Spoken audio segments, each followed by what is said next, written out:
So for the past couple of weeks, June and Jeff and I have been talking about pilgrimages, spiritual journeys, and what we can learn from them, and the kind of pilgrimages that have a lasting effect on you and your spirituality. For many of us, we make these pilgrimages to intense spiritual landscapes, suspecting, but knowing full well that they'll change our lives and our perspective on the world forever. That's why we called this little mini sermon series Pilgrims Progress. You may have heard of a book called Pilgrim's Progress, or you may not have because it was way before your time. It was published in 1678 by a guy named John Bunyan, who was an upstart Puritan preacher. So he mostly wrote books while he was in prison for preaching stuff that wasn't approved by the established church in England at that time. And I'm really glad I can't get into that kind of trouble these days. Anyhow, Pilgrim's Progress was a rather extended allegory or metaphor for what Bunyan thought the Christian life was like, or supposed to be like a pilgrimage or a spiritual journey. Anyhow, in Pilgrim's Progress, the main character, someone rather uncreatively and unsubtly named Christian, embarked on a journey from his home called the City of Destruction to a place called the Celestial City. And if you haven't caught on yet, spoiler alert, those places represent this world and heaven. He wasn't big on subtle metaphors. And I won't bore you with the whole rather tedious story, but at one point along the way, Christian falls into a place called the Slough of Despond, which is this deep bog. And, well, I'll just read you Bunyan's description. This miry slough is such a place as cannot be mended. It is the descent whither the scum and filth that attends conviction for sin doth continually run, and therefore it is called the Slough of Despond. In other words, it's a horrible, depressing, evil place. And unfortunately, I've been there. When I was in seminary, many of you have heard about a summer I spent in Jordan and Israel on an archaeological dig and how that was one of the high points of my life. I'm not talking about that. I spent the following summer in Poland studying the Holocaust with one of my Bible professors and a group of colleagues. The Holocaust, 20th century genocide, a historical event where the forces of fascism and racism led by the German Nazis nearly took over Europe and murdered millions of people that they thought unworthy of life. 6 million Jews, about 2/3 of Europe's Jewish population, hundreds of thousands of disabled people, Romani, political prisoners, and homosexuals. And that's a slough of despond because those of us on this pilgrimage had to confront horrific sin and evil and despair, and then somehow find a way to come back from that with our spirits and our theology intact. And so, these trips were not vacations. They weren't taken for the purpose of tourism. They were a part of our seminary requirement that we undertake a cross-cultural immersion of some sort, that we intentionally place ourselves in a situation that was way out of our comfort zones, that would deliberately unsettle our lives and our thinking so that we could more closely reflect, more deeply reflect on how we might do ministry in the future. And believe me, it did. I should probably put a content warning here. This sermon is probably not suitable for children or for the faint of heart. And if you want to send the kids to another room to watch cartoons, or if you just want to go make yourself a cup of tea and watch cartoons with them, believe me, I will understand. Because I confess this is probably not my most uplifting sermon. Still with me? Okay, then. I'm going to show you some slides if, and this is a big if, I can manage the technology.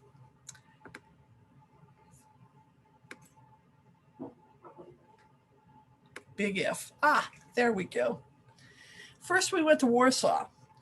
And there we saw, among other things, the remains of the Warsaw Ghetto. The Warsaw Ghetto was the largest of the ghettos that the Nazis created in World War II. And in an area of just over 1 square mile, there were over 400,000 people imprisoned, an average of 9 persons per room. And they were barely surviving on starvation rations, and diseases like typhus and cholera were rampant, and that was completely intentional. The Nazis planned on eradicating the Jewish people there through hunger and disease. And the average daily food ration was less than 200 calories.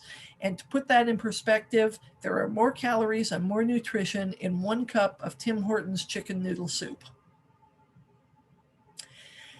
Then we went to the Umschlagplatz. There's a memorial there now, but this is what happened there. The Jewish people, men, women, children, elders, were herded into cattle cars and to be transported into the camps, the concentration camps. And most of the people transported from the Warsaw Ghetto were sent to a concentration camp called Treblinka. And unlike some of the other concentration camps like Dachau and Auschwitz, which were either just prisons or slave labor camps, Treblinka was purely a death camp. You arrived in a cattle car, and those of you who had survived the trip were herded directly into the gas chambers. Everyone, men, women, children, old people, everyone. And near the end of the war, the Nazis realized that they had better not leave evidence of such atrocities. And Treblinka was destroyed, basically leveled by the Nazis.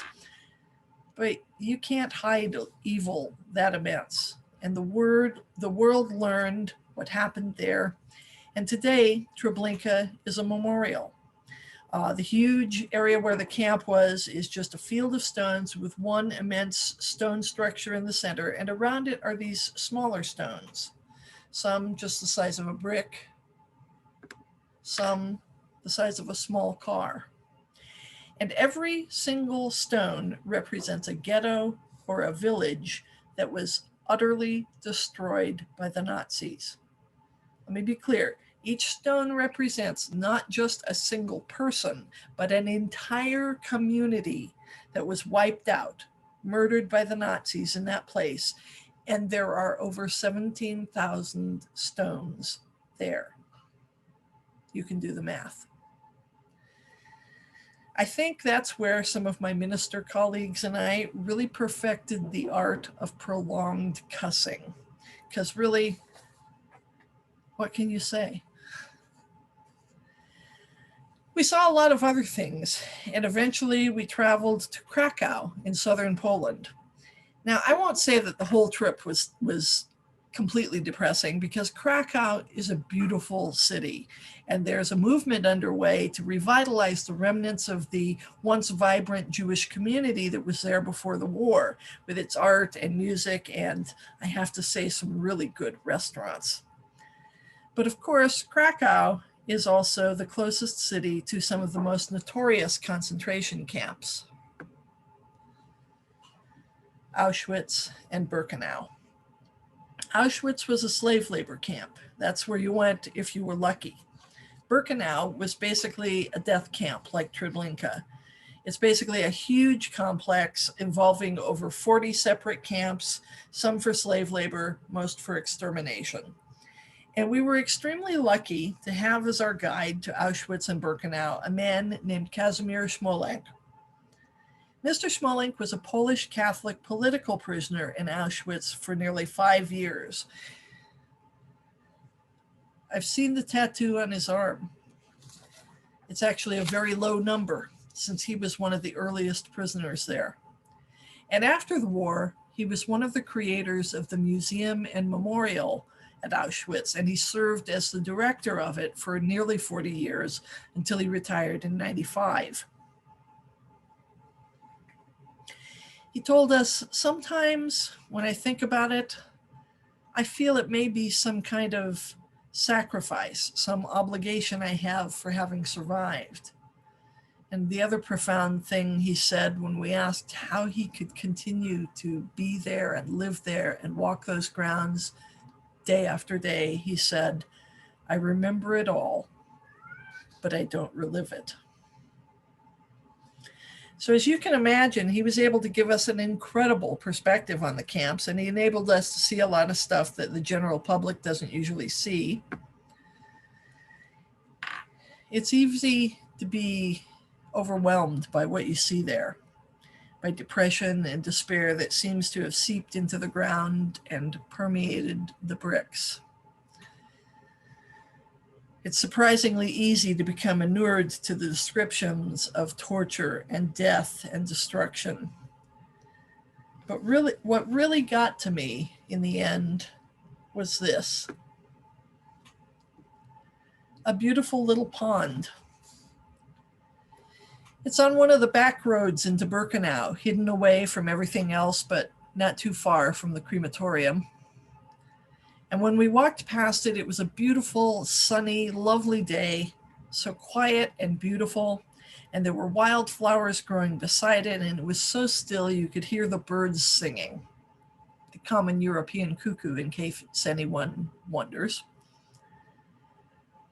And as we stood in the silence, Mr. Smolank Softy told us that this pond was originally just a pit dug by the Nazis in which to dump the ashes from the crematoria.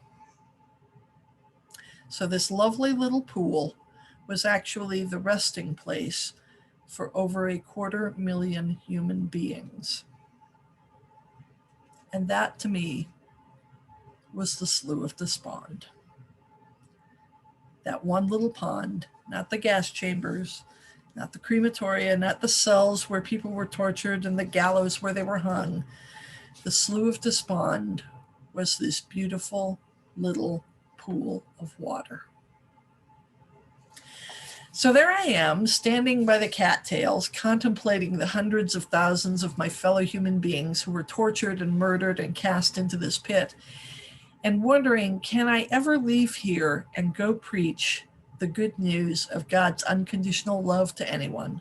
How on earth? How indeed? Because the question is obvious and inescapable. How can there be a good and loving God who allows shit like this to happen? I still believe that there is an unconditionally loving God, and yet these things happened. Well, I have to correct myself. These things didn't just happen. We, human beings, did these horrible things. How can both of these truths exist in the same universe? And yet they do.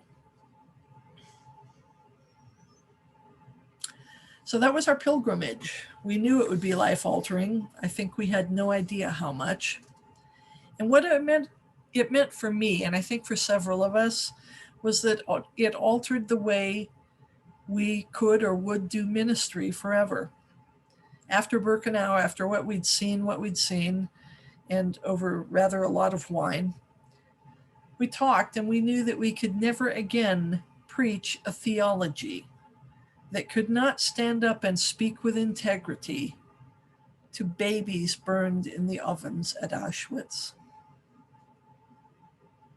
Now that may sound harsh or frankly a little grotesque, but what it means is this: no more easy platitudes. I can never again say everything happens for a reason. I can never again say that God will never give you more than you can handle. I can't stand people who say those things. Most of all, I can never even suggest that I have the answers to the hard questions of life. I didn't remember, and I actually had to go back and look up how the Pilgrim finally got out of the Slough of Despond in Pilgrim's Progress. But it's funny, before I looked it up, it actually came to me, and it occurred to me that Mr. Smolank probably also knew the answer. It's the spiritual path of constant resistance. I mean, resistance to the Nazis was what got him in trouble with them and thrown into Auschwitz in the first place.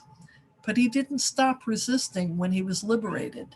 In fact, he spent the rest of his life, another 50 years, resisting the forces of fascism and evil.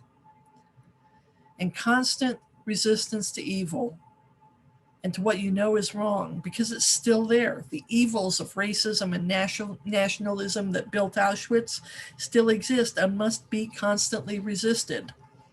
And for me, one of the ways to resist those particular evils is to tell Kazimierz Smolenk's story and the stories of other survivors and victims. Another victim, from his cell in the Flossenburg concentration camp shortly before his execution, a Christian pastor who died for resisting the Nazis, Dietrich Bonhoeffer, penned these words: "Only the suffering God can help." And I think what he meant by that is that there is suffering in this world. And he knew that, I know that, you know that. And as a person of faith, I hold on to the idea that God is unconditionally loving, and yet the world we live in is full of unjust suffering. I confess that the living God is love, and yet babies get brain cancer and mass shootings occur, and like I always say, doo-doo happens. But God is part of this suffering world with us, and God does not exempt God's self with us. We suffer, but we suffer with one another, and we suffer with God. We never suffer alone or in vain. As the choir sometimes sings, we are not alone. So I will continue to resist by proclaiming the love of God wherever and whenever I can. Amen.